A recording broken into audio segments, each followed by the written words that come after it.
السلام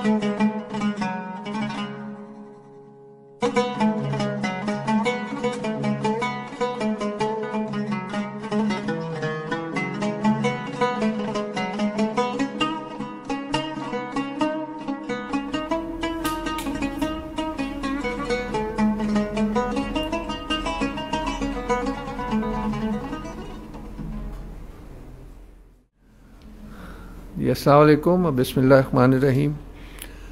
آج اس سال کا امام علی کی ولادت کے حوالے سے ہمارا جو پروگرام ہے 3 روزہ، آج اس کا دوسرا دن ہے۔ پہلے دن ہم ایڈوکیٹ شیراز بھٹی صاحب کے ساتھ اسٹڈی ٹور ہوا کل ہائی کورٹ کا، جو کہ بہت دلچسپ اور معلوماتی دورہ رہا، کیونکہ اس سیریز کا عنوان ہے گیٹ وے ٹو جسٹس، اور اس دفعہ کا جو ہمارا فوکس ہے وہ ہے عدل، عدالت اور عادل، اور جس میں ہمارا بنیادی نقطہ یہ ہے اس دفعہ جب تک انسان کے اپنے اندر عدل نہ قائم ہو تو معاشرے میں عدل نہیں ہو سکتا۔ اس کے مختلف پہلوؤں پہ گفتگو کریں گے ہمارے معزز مقررین، اور آج کا پروگرام جو ہے اس کے 3 حصے ہیں۔ پہلے حصے میں شیراز بھٹی صاحب اسلام کا پہلا قاضی کے عنوان سے حضرت علی کے حوالے سے گفتگو کریں گے، اور اس کے بعد دوسرے مقرر ڈاکٹر سید ریحان گیلانی صاحب عدل اور معاشرے کے حوالے سے قرآنی نقطہ نگاہ پیش کریں گے، اور آخر میں سید عباس ذوالقرنین جو ہیں وہ منقبت پیش کریں گے۔ منصب آقا دو جہاں کی طرف سے حضرت علی کو جو پہلی نیابت جو عطا ہوئی وہ قاضی کا منصب تھا۔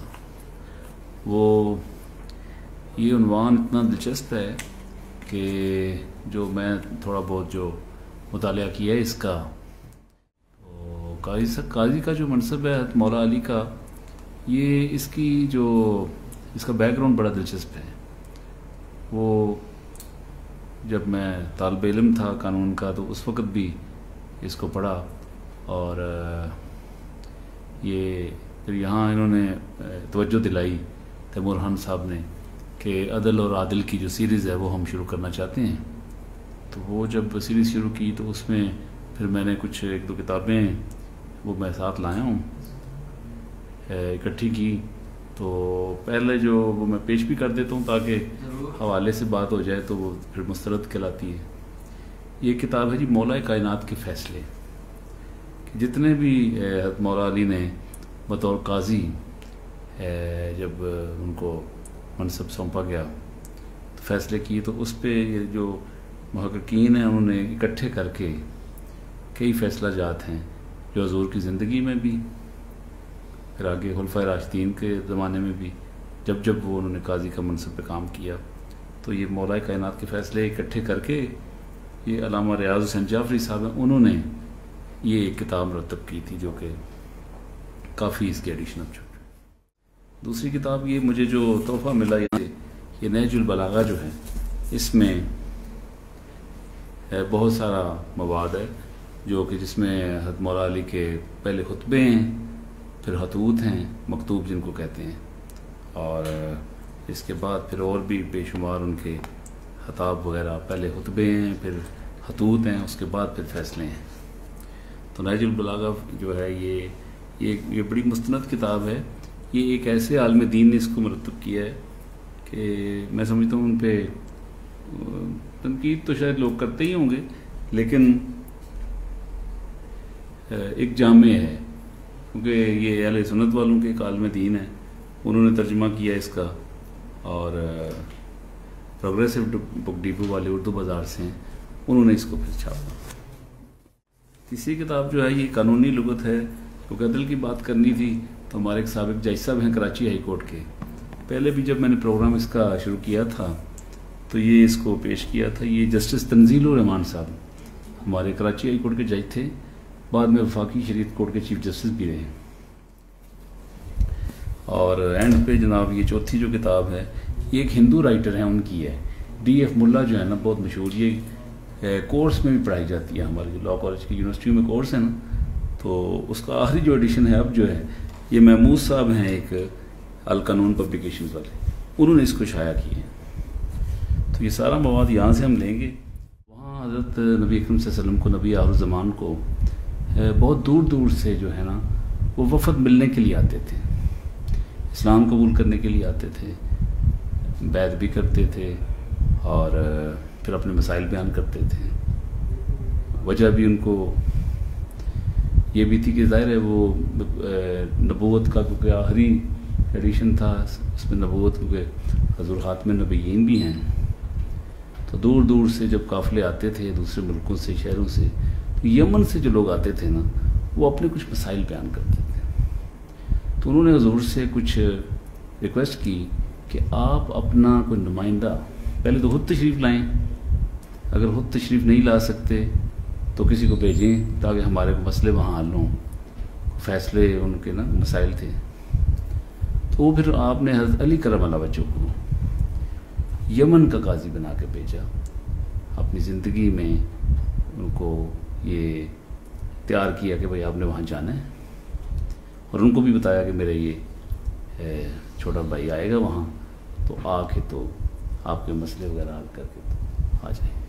تو یہ میں نہج البلاغہ سے کچھ پڑھنے لگوں کہ جب سرکار جانے لگے وہاں، حضرت علی کرم اللہ وجہ کو جب آپ نے نیابت بخشی، پہلی نیابت جو تھی امیر ویسے تو ان کے جو خطاب ہیں وہ اتنے زیادہ ہیں کہ امیر المومنین، خلیفۃ المسلمین، امام المتقین، اور اس کے علاوہ گریٹسٹ کمانڈر۔ آپ کو پتہ ہی ہے کہ جب جنگیں ہوئیں تو ایک موقع ایسا بھی آیا کہ نبی آخر الزمان نے کہا کہ کل میں اسلام کا جو پرچم ہے ایک ایسے شخص کے ہاتھ میں دے دوں گا جس کے ہاتھ پہ اللہ تعالیٰ فتح دے دے گا۔ تو وہ پھر کئی فتوحات ہیں جو مولا کائنات حضرت علی کرم اللہ وجہ سے منسوب ہیں، اور مولا کائنات کا خطاب بھی وہ اسی سلسلے کی ایک کڑی ہے کہ جس کا بازو پکڑ کے نبی کریم صلی اللہ علیہ وسلم نے خود کائنات کے سامنے کہہ دیا کہ جس کا میں مولا ہوں اس کا علی مولا ہے۔ مولا بھی ڈکلیئر کر دیا، اور کمانڈر بھی، اور قاضی بھی، اور سب کچھ وہی تھے۔ تو میں یہ ابھی آپ کی اجازت سے، یہ ہے جی قوت فیصلہ کا راز، اس کا عنوان یہ ہے کہ جب سرکار کو قاضی مقرر کیا نا تو آپ روانہ ہونے لگے تو حضرت علی فرماتے ہیں جب حضور نے مجھے یمن کی طرف قاضی بنا کر بھیجا تو میں نے عرض کیا حضور آپ مجھے بھیج رہے ہیں، لیکن جوان آدمی ہوں، میں ان میں کیا فیصلہ کروں گا، میں تو فیصلہ کرنا جانتا ہی نہیں۔ پس حضور نے میرے سینے پر دستے کرم پھیرا اور یہ دعا کی، اے اللہ علی کے دل کو رہنمائی دے دے اور اس کی زبان کو حق پر قائم رکھ۔ بس وہ دن گیا اور یہ آیا، مجھے کبھی فریقین کے درمیان فیصلہ کرنے میں تردد بھی نہ ہوا۔ حضرت ابو ہریرہ اور حضرت ابن مسعود فرماتے ہیں حضرت عمر فاروق اکثر فرمایا کرتے تھے کہ علی ہم میں بہترین فیصلہ فرمانے والے ہیں۔ اور ابن مسعود اور دوسرے صحابہ باتیں کیا کرتے تھے کہ علی تمام اہل مدینہ سے زیادہ اچھا فیصلہ کرنے والے ہیں۔ حضرت علی فرماتے ہیں کہ جب آپ نے اپنا ہاتھ مبارک میرے سینے پہ رکھا تو حضور نے علم کے 1000 باب عطا کی، اور ہر باب سے آگے 1000 باب کھلتا تھا۔ وہ اتنا یعنی وہ ان کو روحانی طور پہ بھی اور علمی طور پہ بھی بھر کے یا روحانی ایک فیضان کے ساتھ بھیجا ان کو۔ اس کے علاوہ مزید جناب آگے تفصیل ہے تھوڑی سی کہ قرآن مجید 7 حروف پر نازل ہوا۔ یہ حضرت علی کرم اللہ وجہ کا فرمان ہے جو حضرت ابن مسعود فرماتے ہیں کہ قرآن مجید 7 حروف پر نازل ہوا، ہر حرف کا ایک ظاہر ہے ایک باطن، اور علی ابن ابی طالب کے پاس ظاہر کا علم بھی ہے اور باطن کا بھی۔ اور علم کا تو علم کا وہ دروازہ ہیں، حضور نے فرمایا کہ میں علم کا شہر ہوں، اور علی اس کا دروازہ ہے۔ اس کے علاوہ قرآن پہ جو کمانڈ تھی نا سرکار مولا کائنات کی، اس کے متعلق وہ فرماتے ہیں خدا کی قسم مجھے ہر آیت کا شان نزول اور یہ کہ کون سی آیت کہاں نازل ہوئی، کس کے بارے میں نازل ہوئی، کس پر یعنی کس کے خلاف نازل ہوئی، یہ سب کچھ مجھے معلوم ہے۔ مجھے اللہ نے عقل سے بھرپور دل دیا ہے اور بولنے والی زبان عطا فرمائی ہے۔ یہ حضرت علی کا جی تو یہ جی قوت فیصلہ کا راز یہ تھا کہ جب آقا دو جہاں نے ان کو یمن کا قاضی بنا کے بھیجا تو یہ بیان کرنے کا یہاں مقصد یہ ہے کہ آقا علیہ الصلوۃ والسلام نے اپنی زندگی میں اگر کسی کو قاضی کا منصب دے کے مدینہ سے باہر بھیجا ہے تو وہ حضرت مولا کائنات کی ذات ہے، اور اس طرح وہ یہ ایک ڈیکلریشن حضور کی زندگی میں پہلے ہو گیا۔ جب حضور کا وصال ہوا تو اس کے بعد پھر حضرت ابوبکر صدیق نے ان کو باقاعدہ مدینہ کا قاضی مقرر کیا۔ وہ سارا ان کا 2.5-3 سال کا جو دور تھا حضرت ابوبکر صدیق کا وہ کنٹینیو کیا انہوں نے۔ اچھا، اس کے بعد حضرت عمر فاروق اعظم کا جو دور ہے حضرت عمر فاروق کا، وہ بھی اتنا زبردست تھا کہ وہ کئی لوگ ان کے پاس آتے تھے حضرت عمر کے پاس کوئی شکایت لے کے، کمپلینٹ لے کے، کیس لے کے، تو وہ ادھر ریفر کر دیتے تھے کہ ادھر جائیں، حضرت علی کے پاس جائیں۔ وہ سن کے تو دونوں فریقین کو سن کے تو وہ فیصلہ کرتے تھے۔ حضرت عثمان کے زمانے میں بھی یہ سلسلہ جاری رہا، اور پھر جب آپ امیر المومنین بنے تینوں خلفاء کے بعد تو فیصلے تو آپ کے ہیں ہی۔ جو ایک سیریز یہاں جب ہماری عدل اور عادل کی چلی تو خان صاحب سے میں نے اجازت لی کہ ایک جو خطوط کا سلسلہ حضرت علی نے شروع کیا تھا نا، تو اس میں ایک مالک اشتر آپ کے ساتھی تھے۔ مالک اشتر کو آپ نے وہ ان کو مقرر کیا وہاں مصر کا گورنر۔ تو پہلے ان سے جو گورنر تھے وہ محمد بن ابوبکر حضرت ابوبکر صدیق کے بیٹے تھے، اور یہ دونوں محمد بن ابوبکر اور جو مالک اشتر ہیں یہ حضرت علی کی فوج کے یعنی سپاہی تھے، سپہ سالار تھے۔ حضرت علی کے تو سپاہی تھے لیکن فوج کے سپہ سالار تھے۔ تو پہلے ان کو بھیجا محمد بن ابوبکر کو، تو ان کو وہاں شہید کر دیا گیا۔ بلکہ پہلے انہوں نے کوئی کمپلینٹ کی کہ جی میں یہاں مشکل میں ہوں تو کسی کو بھیجیں، تو یہ مالک اشتر کو وہاں بھیجا ان کی ہیلپ کے لیے۔ ان کو پہلے شہید کیا گیا، بعد میں پھر یہ جب وہاں گئے ہیں تو شہادت تو بعد میں ہوئی ہے، لیکن ایک خط آپ نے لکھا تھا۔ تو خطوط کا جو سلسلہ ہے نا وہ بھی بڑا زبردست ہے کہ سرکار کی جو انسٹرکشنز تھیں وہ مالک اشتر کے لیے نہیں تھی صرف، وہ آنے والی نسلوں کے لیے تھی کہ کیسے آپ نے وہاں نظام چلانا ہے، کیسے عدل قائم کرنا ہے، کیسے اپوائنٹمنٹس کرنی ہیں۔ تو وہ 53 نمبر لیٹر ہے۔ ویسے تو ریکارڈڈ جو ہیں یہ میں تفصیل تھوڑی سی یہ کتاب سے لی ہے کہ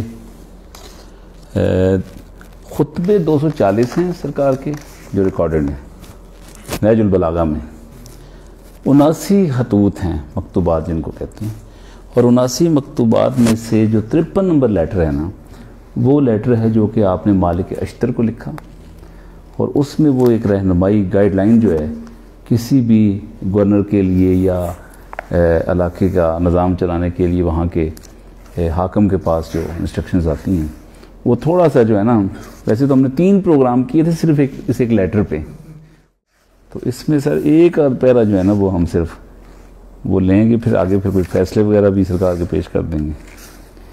یہ ہے جی جو انسٹرکشنز ہیں نا جو انہوں نے مالک اشتر کو دی، وہ ہیں رغبت کے ساتھ طبقات کہ معاشرے میں کتنے اہم ڈپارٹمنٹس ہیں۔ ویسے تو اب یہاں کتنے ہی محکمے ہیں، 20-25 ڈپارٹمنٹ تو ہیں یہاں ہمارے جو سیکٹریٹ میں لوگ بیٹھتے ہیں، سیکٹری جو ہیں، لیکن مین جو ہیں جو اوپر انچارج ہوتے ہیں معاشرے کو چلاتے ہیں جو لوگ، وہ 6-7 محکمے ہیں۔ ان کے متعلق آپ نے فرمایا ان کو مالک اشتر کو معلوم رہے کہ رعیت نام ہے مختلف طبقات کا جن میں سے ایک بھی دوسرے کے بغیر کام نہیں چلا سکتا، نہ ایک طبقہ دوسرے سے بے نیاز رہ سکتا ہے، چنانچہ ان میں سے پہلا طبقہ افواج خدا کا ہے۔ یہاں ہمارے افواج پاکستان کا ذکر ہوتا ہے نا، یا جہاں بھی فوج کا ذکر ہوتا ہے ان کی اہمیت تو چلے ہیں، لیکن وہ کہتے ہیں کہ افواج جو ہیں ریاست کی وہ افواج خدا ہیں، انہوں نے خدا کے مشن کو چلانے کے لیے اللہ کے نام پہ جہاد کرنا ہے۔ دوسرا عوام اور خواص کے کاتبوں کا، یہ بیوروکریٹس وغیرہ ہیں جو سیکریٹریٹ وغیرہ چلاتے ہیں۔ تیسرا عدل کے قاضیوں کا، قاضی یا جو جج صاحبان ہیں ان کو بڑی اہمیت حاصل ہے۔ آج کل ہمارے بھی یہاں آپ کو پتہ ہے قاضی فائز صاحب کا بڑا ذکر ہوتا ہے، یا جہاں بھی چیف جسٹس صاحب کا ذکر آئے۔ چوتھا انصاف اور رواداری کے عاملوں کا، جنہوں نے امپلیمنٹ کرنے ہوتے ہیں آرڈرز، جیسے پولیس وغیرہ ہے یا اور انٹیلیجنس ایجنسیز ہیں۔ پانچواں جزیہ ادا کرنے والے ذمیوں اور خراج گزار مسلمانوں کا۔ چھٹا تاجروں اور صنعت کاروں کا۔ ساتواں سب سے نچلا طبقہ محتاجوں اور مسکینوں کا ہے، اور اللہ نے ہر طبقہ کے حقوق کا حصہ معین کر دیا ہے، اور اپنی کتاب میں یا اپنے نبی کی سنت میں اس کے فرائض کی حد مقرر کر دی ہے، جب جو اس کے دستور کی صورت میں ہمارے پاس محفوظ ہے۔ دستور کون سا جی؟ قرآن اینڈ سنت۔ تو یہ حضرت مولا علی کی جو تھی نا، یہ انسٹرکشنز تھیں، اور اس میں یہ سارا معاملہ جو بیان کیا وہ یہ اس کو مالک اشتر کے جو حضرت علی کا جو خط ہے مالک اشتر کے نام، اس کو ہمارے جو اسلامک لا میں ایز اے سبجیکٹ پڑھایا جانا چاہیے، تاکہ جو لوگ قانون سازی کرتے ہیں، آئین سازی کرتے ہیں۔ اور میں نے یہاں ذکر بھی کیا تھا کہ ہمارے ایک وکیل صاحب تھے، محی الدین قاضی صاحب، وفات پا گئے ہیں۔ انہوں نے اس خط کو باقاعدہ اپنے طور پہ چھپوا کے نا تو عدالتوں میں تمام جج صاحبان کو ڈسٹریبیوٹ کیا۔ ہائی کورٹ میں بڑے بزی ہوتے تھے، جہاں جس کورٹ میں جاتے تھے نا وہ جج صاحبان کو کہتے تھے جی یہ بھی پڑھیے گا اور فیصلہ ذرا ایمانداری سے کیجیے۔ سرکار نے جو بیان کیا نا عدل اور انصاف کے حوالے سے جو ضروری چیزیں ہیں، وہ ایک دو چیزیں میں آپ کی اجازت سے، کہ سرکار فرماتے ہیں کہ ایمان 4 ستونوں پر قائم ہے: صبر، یقین، عدل اور جہاد۔ پھر آپ نے فرمایا کہ صبر و یقین کے بھی 4 درجے ہیں، اور عدل کے متعلق آپ نے ارشاد فرمایا، اب یہ عدل کی بات ہو رہی ہے، حضرت علی نے جو عدل کو امپورٹنس دی ہے نا، کہ عدل کی 4 شاخیں ہیں: فہم رسا، علم کی گہرائی تک پہنچنا، حسن فیصلہ اور قوت برداشت کی پختگی۔ چنانچہ جس نے غور و فکر کیا وہ علم کی گہرائیوں سے آشنا ہوا، اور جو علم کی گہرائیوں میں اترا وہ فیصلہ کے سرچشموں سے سیراب ہو کر پلٹا، اور جس نے علم و بردباری اختیار کی اس نے اپنے معاملات میں کوئی کمی نہیں کی، اور اس نے لوگوں میں نیک نام رہ کر زندگی بسر کی۔ یہ عدل پہ چلنے والوں کی جو ایک انہوں نے،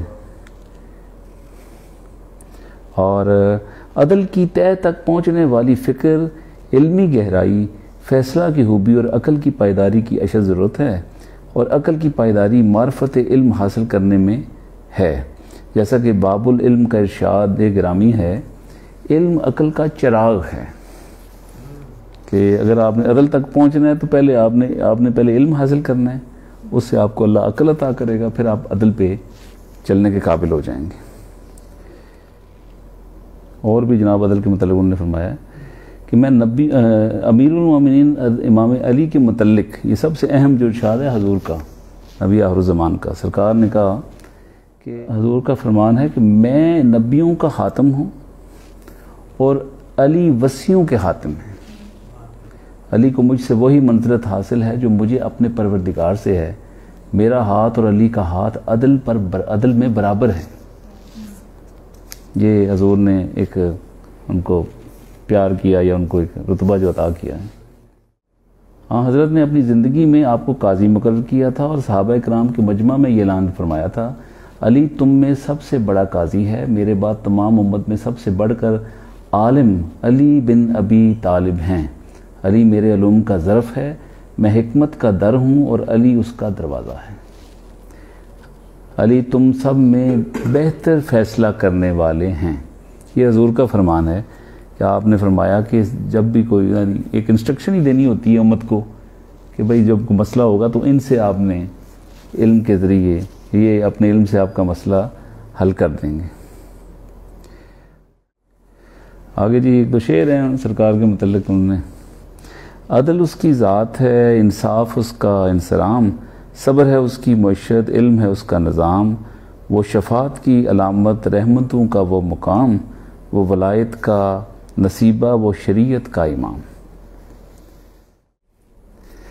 یہاں تک ہے کہ حضور نے یہ بھی فرمایا حضرت علی کو، اسی میں ہے وہ، کہ اے علی میں نبی ہوں تو تم سے بڑھ گیا ہوں، مگر نہ تمہارا بہت مقام ہے۔ یہ وہ حضور کو نبی آخر زمان تھے نا، تو ان کی طرف سے ہی پھر ساری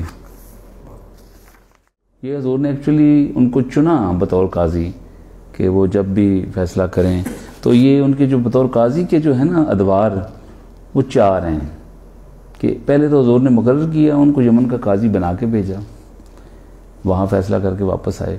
پھر ابوبکر صدیق کا دور ہے، اس میں انہوں نے ان کو اپوائنٹ کیا اور پھر کنٹینیو کیا انہوں نے۔ پھر حضرت فاروق اعظم کے دور میں کچھ ایسے مسئلے ہوتے تھے کہ عمر کے پاس ایک کیس آیا تو انہوں نے کہا کہ ادھر جائیں، تو جو بھی فیصلہ وہ کریں گے نا وہ آگے مجھے آپ نے بتانا ہے۔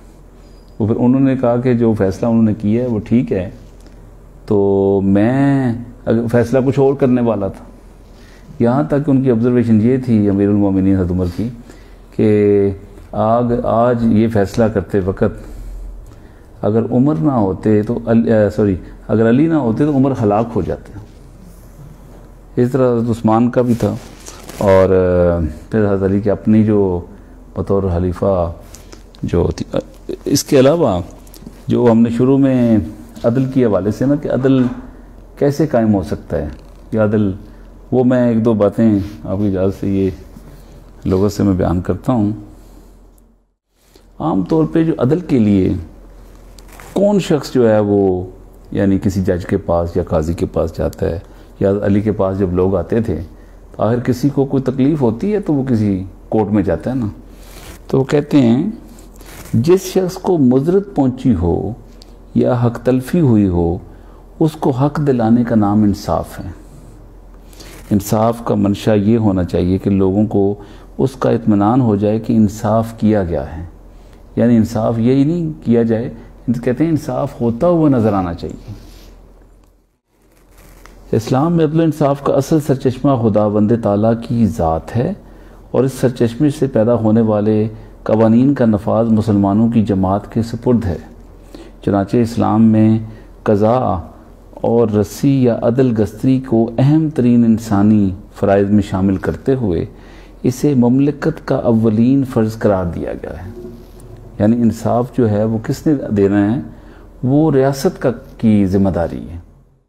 اسی لیے کہتے ہیں نا کہ وہ ریاست مدینہ میں جو انصاف ہوتا تھا وہ ہوتا وہ اب نظر نہیں آ رہا، اور ہر کوئی جو آتا ہے، ہم نام نہیں یہاں کسی کا لیتے، وہ کہتا ہے جی میں ریاست مدینہ پہ کے جو اصول تھے نا ان پہ مبنی معاشرہ قائم کروں گا اور عدل و انصاف لوگوں کو دوں گا۔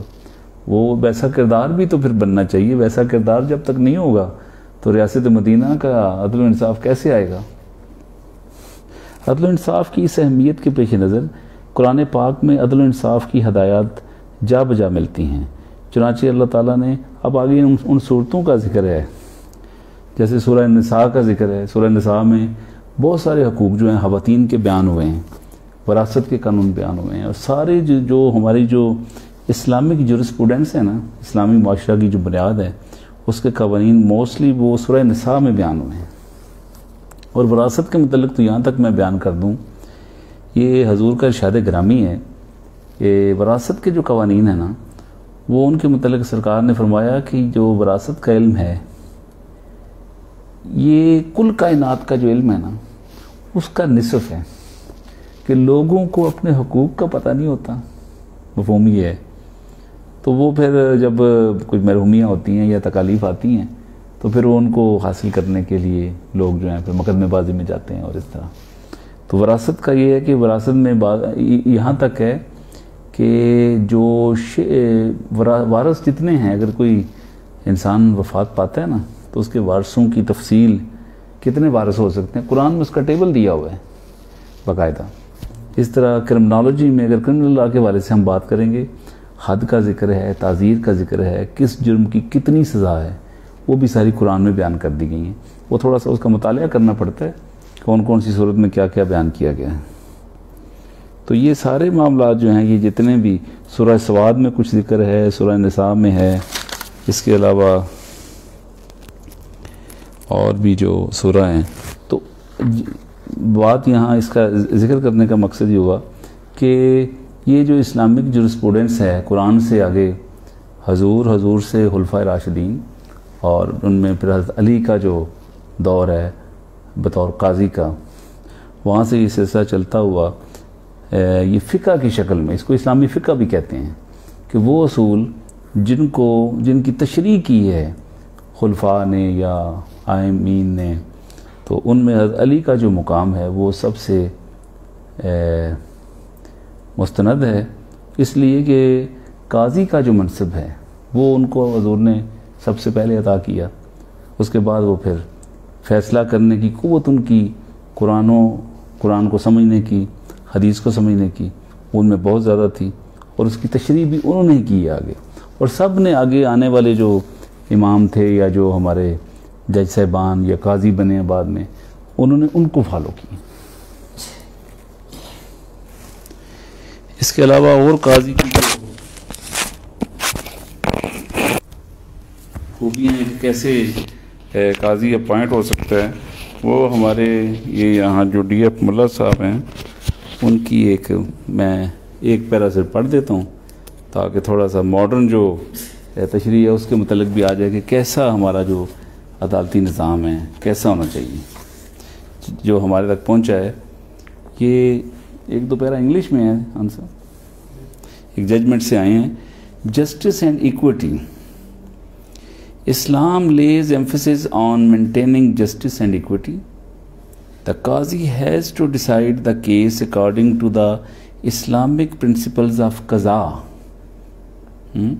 He must be impartial and should decide the cases on the basis of equity, justice and upright testimony. Testimony سے مطلب شہادت. کیسوں کے جو مقدمات کا جو فیصلہ ہے وہ شہادت پہ ہوتا ہے. The object of Islamic justice system is the removal of injustice from society. ناانصافی کو ختم کرنا ہے. The Holy Prophet, peace be upon him, was the first one to demonstrate impartially during the administration of justice. Because of his impartiality and uprightness, very often the non-Muslims used to bring their disputes before him for adjudication. مقدمے بازی کے لیے کا فیصلہ کروانے کے لیے لوگ آتے تھے اور آپ جو ہیں ان کو آگے فیصلہ ان کا کرتے تھے. اب اس سے بڑی بات جو ہے نا وہ آگے آ رہی ہے. In Islam there is no particular structure of judiciary. کوئی عدالتی نظام اس وقت بھی نہیں تھا. Changes can be brought in at any stage to meet the requirement of the age. Sharia is not hinged by procedural technicalities. The main object which is required to be achieved is to maintain justice and equity. If any Muslim, by consent of the parties, hears and decides any matter, his decision would be lawful and operative. The Qazi ulil Amr. اب یہاں جو ہے نا ایک تو لفظ آپ سنا ہوگا آپ نے کہ جی قاضی القضاء کہتے ہیں چیف جسٹس کو، لیکن یہاں انہوں نے تشریح تھوڑی سی کی ہے کہ ایک قاضی اول الامر ہوتے ہیں، وہ بھی چیف جسٹس کو ہی کہتے ہیں، لیکن اس کی تشریح یہ ہے کہ قاضی اول الامر جو ہے may direct any person to decide a particular case and the decision so interested rendered by him would be with the jurisdiction. بعض کا جیسے حضرت علی کا ذکر کیا کہ حضور نے ان کو نیابت بخشی قاضی کی کہ آپ وہاں جا کے فیصلے کریں، تو قاضی اول الامر حضور ہیں. انہوں نے حضرت علی کو ذمہ داری سونپ دی کہ بھئی اس کا فیصلہ پرٹیکولر کیس کا آپ نے کرنا. اب وہ جو آگے سنت چلتی ہوئی آج کے نظام تک پہنچی ہے کہ چیف جسٹس صاحب کے پاس فائلیں جاتی ہیں، وہ ایک بینچ میں بھیج دیتے ہیں، دوسرے کے پاس بھیج دیتے ہیں، اختیار ان کا اپنا بھی ہے، تو پھر آگے وہ ڈسٹریبیوٹ کر دیتے ہیں کام کو کہ وہ بھی قابل ہیں، ان کو بھی جورسڈکشن ہے، وہ پڑھتے ہیں اور پڑھ کے پھر آگے فیصلہ کر دیتے ہیں. تو یہ قاضی اول الامر جو ہے وہ تھوڑا سا ان کا یعنی اسٹیٹس یہ ہے کہ وہ ڈسٹریبیوشن آف ورک بھی کرتے ہیں. اگر پرانی مثال نہیں تو حضور کے پاس کیسز آئے، انہوں نے حضرت علی کو بھیج دیا، خود کیا فیصلہ، اور بھی صحابہ کو دیتے تھے میٹر لوکل جو تھے نا، جیسے اس وقت کوئی کسی کو کہ یہ فلاں کے پاس آپ جائیں. تو یہ تھوڑا سا اس کی تشریح جو تھی میرا بیان کرنے والی تھی. ابھی جناب ٹائم کا بتائیں کوئی. تو میں سمجھتا ہوں کہ جتنے حاضرین ہیں ان کو اپنے طور پہ بھی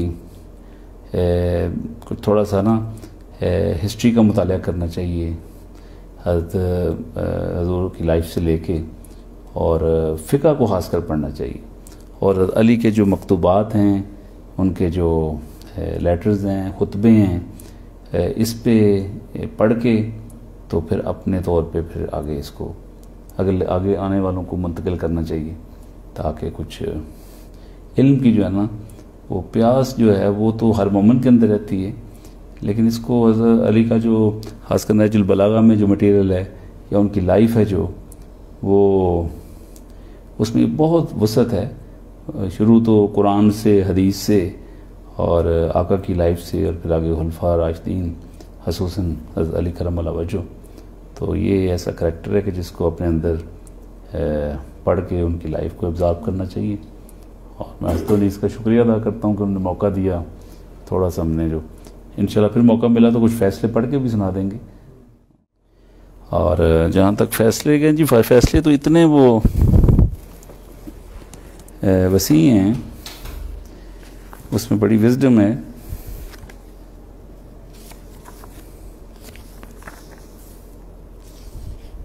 یہ ایک فیصلہ ہے جی، قاتل گھوڑے کے مالک پر دیت نہیں ہے، اس کا ٹائٹل یہ ہے کہ وہاں ایک عربی تھا تو اس کے گھوڑے سے نا اس نے کسی کو ٹکر مار دی تو بندہ فوت ہو گیا، تو وہ کورٹ میں کیس چلا گیا سرکار کے.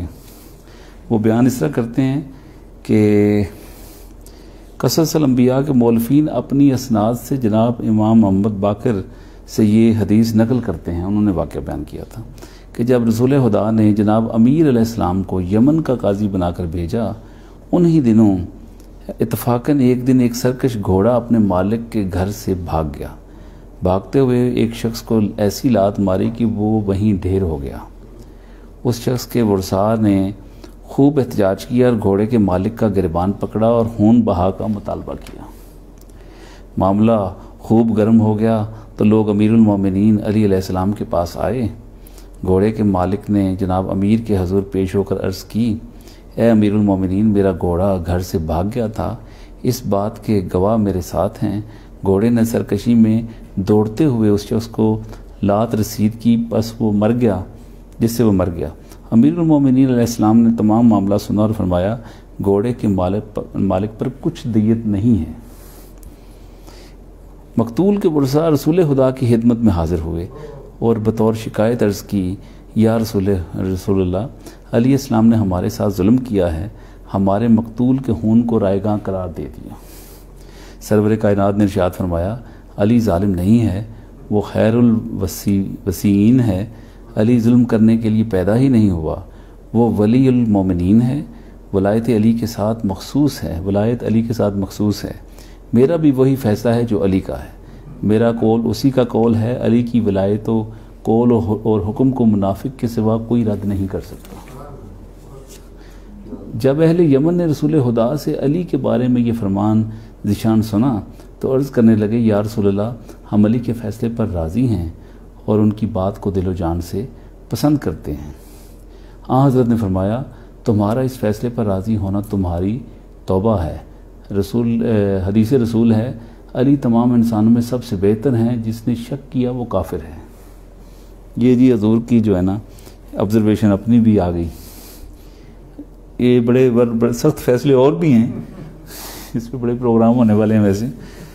تو میرا خیال ہے جی اجازت. اس پہ ایک ایسا بھی فیصلہ ہے جس میں کوئی اوپینین لی گئی تھی سرکار سے، یعنی سرکار قاضی تھے تو حضرت عمر نے یا حضرت عثمان نے نا کوئی اوپینین لی، تو ان کی اوپینین کو پھر انہوں نے نا کوئی قانون کی شکل بھی دے دی.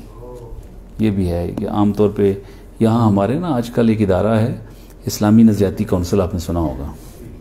تو جب کوئی پارلیمنٹ میں یا ہائی لیول پہ کوئی مسئلہ اٹھتا ہے تو وہ صدر صاحب یا وزیر اعظم صاحب بھیجتے ہیں عام طور پہ نظریاتی اسلامی نظریاتی کونسل کو کہ جی پارلیمنٹ نے یہ بل پاس کیا ہے، اس پہ اعتراض آ گیا تو آپ اپنی اوپینین دیں.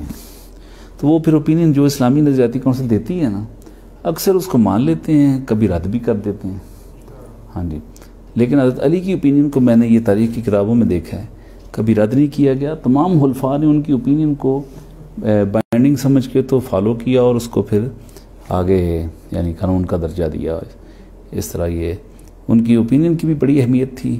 فیصلے تو ہیں ہی بہت زبردست، اور وہ مولا کائنات اسی لیے کہتے ہیں کہ جو ان کا جہاں قدم اٹھ گیا ہے، جہاں تلوار چل گئی ہے، وہ بس مولا کائنات ہیں.